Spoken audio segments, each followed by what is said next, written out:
Kalian nggak akan nyangka sih kalau PC kecil ganteng ini harganya cuma 3 jutaan doang guys. Dan gue akan bahas tuntas PC rakitan ini, tapi sebelum itu jangan lupa buat like video ini, subscribe channel COC Komputer, nyalakan loncengnya, dan share video ini kalau kalian ngerasa videonya bermanfaat guys.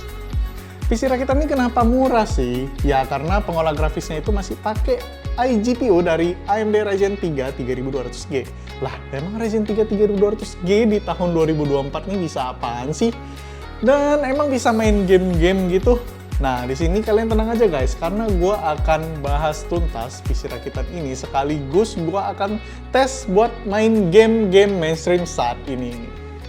Jadi PC rakitan ini pas banget ya buat kalian yang masih punya budget yang sangat terbatas, tapi kalian udah gak sabar nih pengen main game atau mabar sama teman-teman kalian yang lain. Dan pastinya PC rakitan ini itu udah siap banget buat di-upgrade ke depannya, kayak nambah performa gitulah. Mungkin kalian mau nambah RAM-nya ataupun mau nambah VGA-nya itu juga mungkin banget di PC rakitan ini. Selain buat game, PC ini akan gua tes juga buat render video. Kira-kira PC rakitan 3 jutaan ini bisa nggak ya buat render video? Nah sekarang gue akan bahas satu persatu part apa aja yang dipakai di PC rakitan ini guys. Part pertama, PC rakitan ini pakai prosesor dari AMD Ryzen 3 3200G.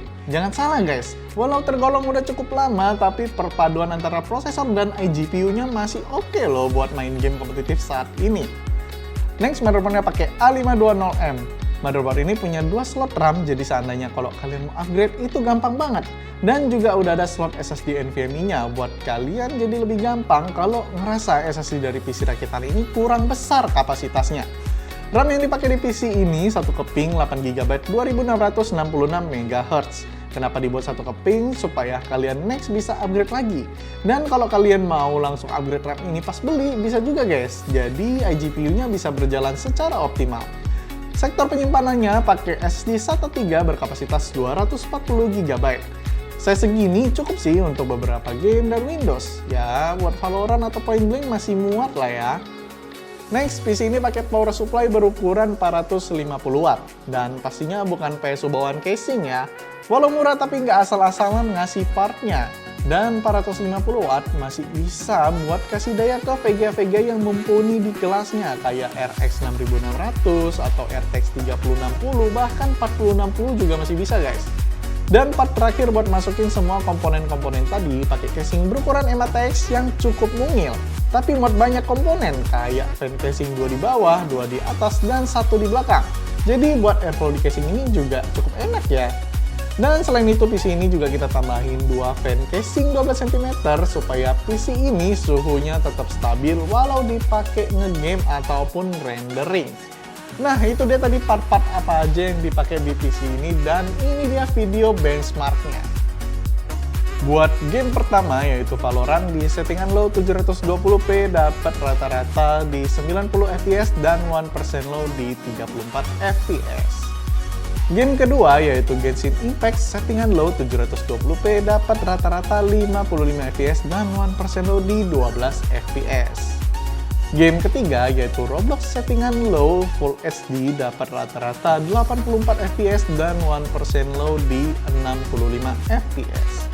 Dan untuk rendering video ada Premiere Pro dengan sequence berdurasi 7 menit 30 detik, beberapa motion grafik dan audio yang diekspor dengan resolusi 1080p bisa selesai dalam waktu 26 menit 37 detik doang. Nah, menurut kalian gimana guys? PC rakitan 3 jutaan ini? Ya, buat main game tadi cukup oke lah ya.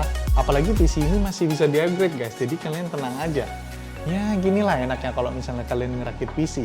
Kalian bisa beli dulu secara perlahan apa yang kalian bisa, habis itu kalian nabung, kekumpul cukup duit, kalian bisa upgrade lagi. Jadi PC kalian tuh tetap bisa ngikutin perkembangan zaman.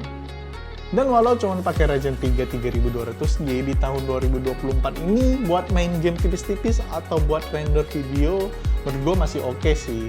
Walau emang FPS-nya itu nggak tumpah-tumpah atau nggak luber gitu ya. Dan proses render videonya juga tergolong masih cukup lama daripada biasanya. Tapi menurut gua, PC ini masih tetap jalan dan oke kok. Apalagi buat kalian yang memang baru mau coba ngedit di PC tapi budget pas-pasan atau baru mau nyoba konten. Ya itu masih oke sih menurut gua. Nah, buat harga pasnya, PC ini ada di angka 3.249.000 pas video ini dibuat. Buat kalian yang mau beli, kalian bisa datang langsung ke offline store kita di Mall Mangga 2 lantai 3 nomor 34. Atau kalian mau beli juga lewat e-commerce kesayangan kalian kayak Tokopedia ataupun Shopee, itu juga boleh banget. Malah kadang di e-commerce itu ada diskon-diskon yang lumayan gede. Jadi di sini makin murah kan. Link pemilihannya udah gue cantumin di kolom deskripsi, jadi buat kalian langsung aja cek. Itu aja guys video gue buat PC ini. Kalau kalian ada pertanyaan bisa kalian tulis di kolom komentar yang udah tersedia. Gue Ricky pamit undur diri. Bye.